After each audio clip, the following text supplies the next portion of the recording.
Assalamualaikum warahmatullahi wabarakatuh. Selamat pagi, selamat siang, ataupun selamat sore. Perkenalkan, nama saya Benua Yudhistira Halilintar dengan NIM 2312201110 dari Program Studi Teknik Informatika, Fakultas Teknik dan Ilmu Komputer dari Universitas Muhammadiyah Pontianak. Pada kesempatan ini, saya akan mempresentasikan proposal tugas akhir saya yang berjudul Deteksi Anomali Transaksi Keuangan Digital menggunakan metode Isolation Forest.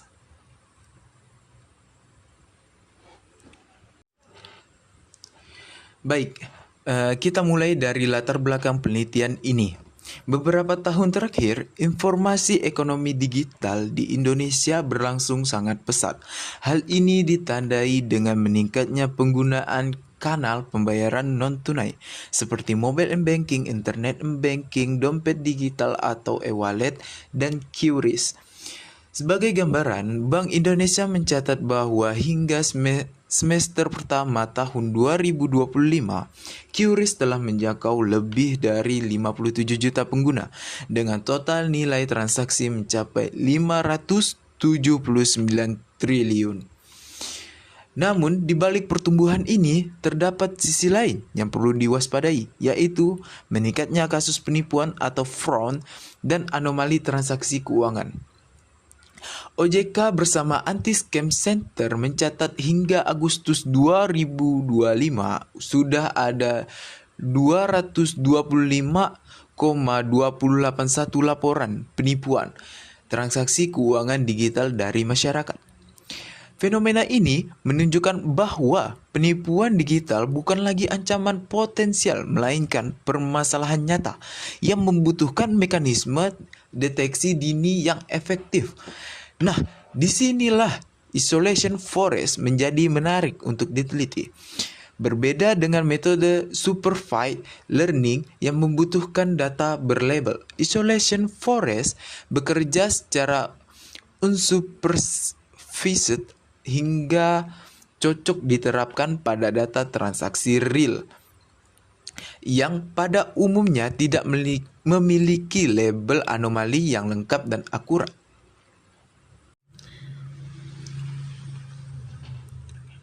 Berdasarkan latar belakang tadi, saya merumuskan 3 rumusan masalah dalam penelitian ini. Yang pertama, bagaimana menerapkan algoritma Isolation Forest untuk mendeteksi anomali pada transaksi keuangan digital. Yang kedua, seberapa besar akurasi, presisi, rekal, dan F1 score yang dihasilkan oleh model Isolation Forest dalam mengidentifikasi transaksi anomali. Yang ketiga, bagaimana performa Isolation Forest jika dibandingkan dengan metode lain seperti super vector machine, random forest, atau autoencoder berdasarkan studi literatur yang relevan. Dari ketiga rumusan masalah tersebut, tujuan penelitian ini disusun secara sejajar, yaitu menerapkan algoritma Isolation Forest, mengukur dan mengevaluasi performanya menggunakan 5 metrik utama, serta membandingkan performanya dengan metode lain berdasarkan hasil studi literatur. Agar penelitian ini lebih fokus dan terarah, saya menetapkan beberapa batasan masalah. Data yang digunakan merupakan data sekunder, baik merupakan dataset publik seperti Kaggle Credit Fraud Detection atau ECIS Fraud Detection, maupun data simulasi apabila diperlukan. Metode yang digunakan adalah Isolation Forest yang standar, tidak mencakup varian pengembangan seperti Extended Isolation Forest, Deep Isolation Forest, atau Opt-in Forest. Evaluasi performa model dibatasi pada 5 matriks: akurasi, presisi, rekal, F1 score, dan AUCROC. Dan yang terakhir, Penelitian ini tidak membahas implementasi sistem secara real time pada lingkungan produksi institusi keuangan. Selanjutnya, saya akan membahas beberapa penelitian terdahulu yang menjadi rujukan dalam penelitian ini.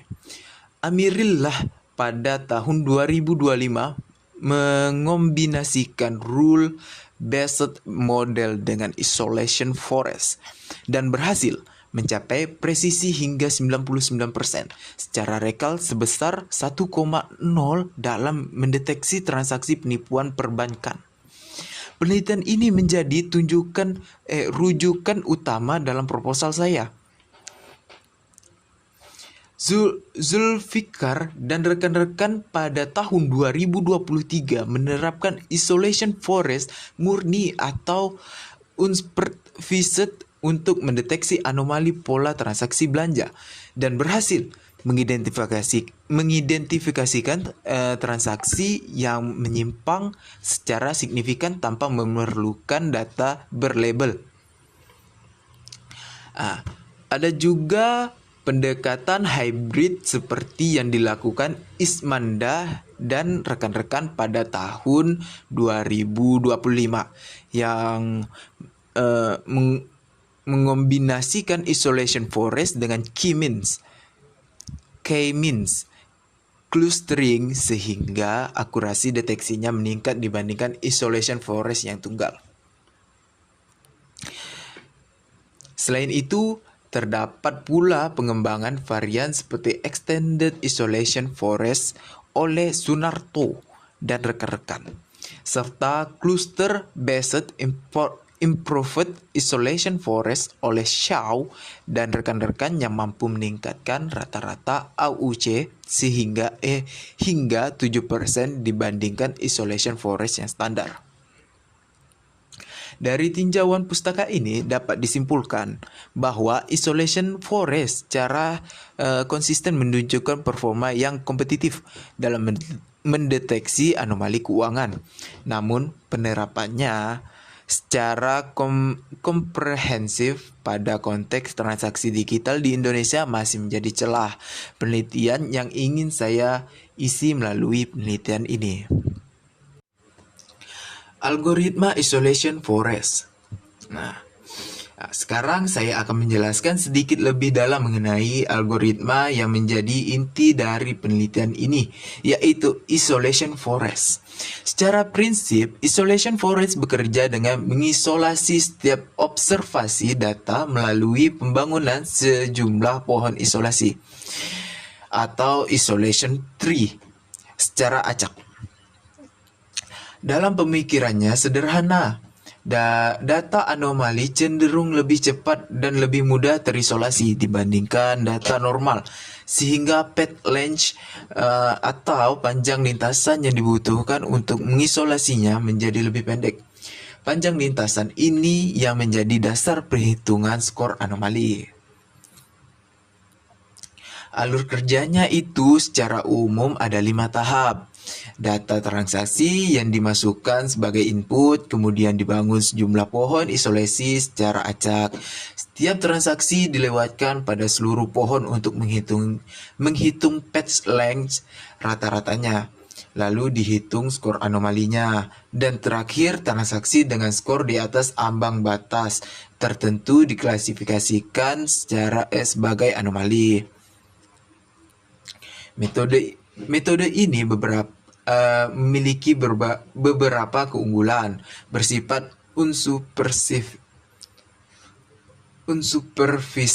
sehingga tidak memerlukan data berlabel, memiliki kompleksitas komputasi yang relatif rendah, serta efisien digunakan pada data berdimensi tinggi dan berukuran besar.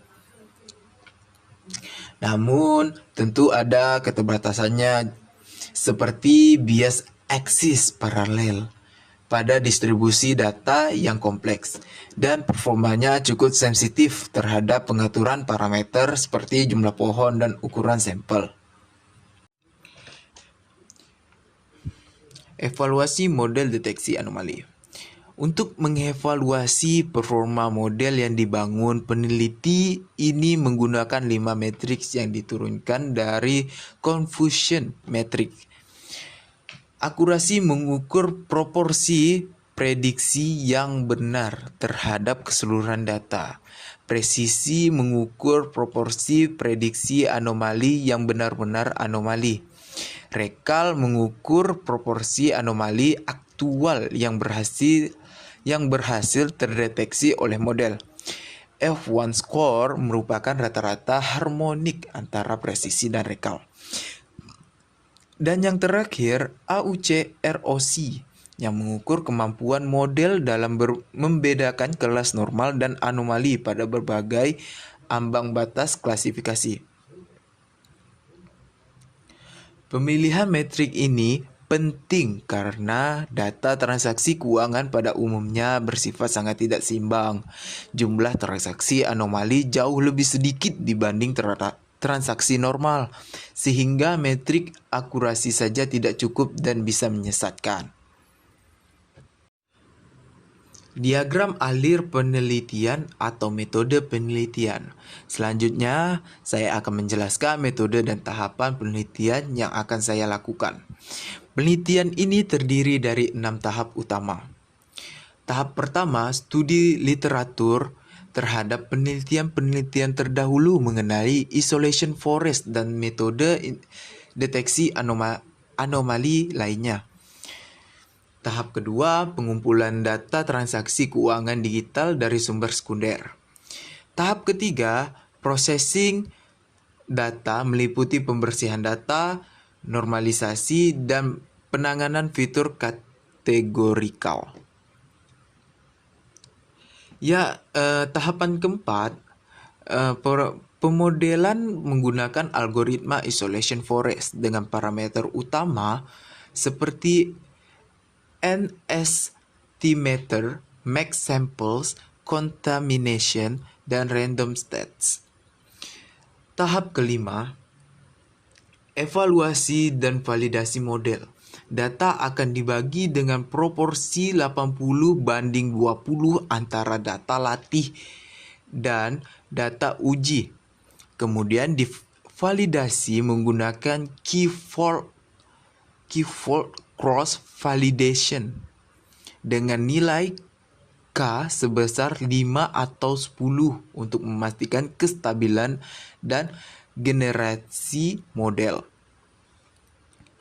Tahap yang terakhir, analisis hasil dari evaluasi dan penarikan kesimpulan mengenai kelayakan penerapan isolation forest untuk mendeteksi anomali transaksi keuangan digital di Indonesia.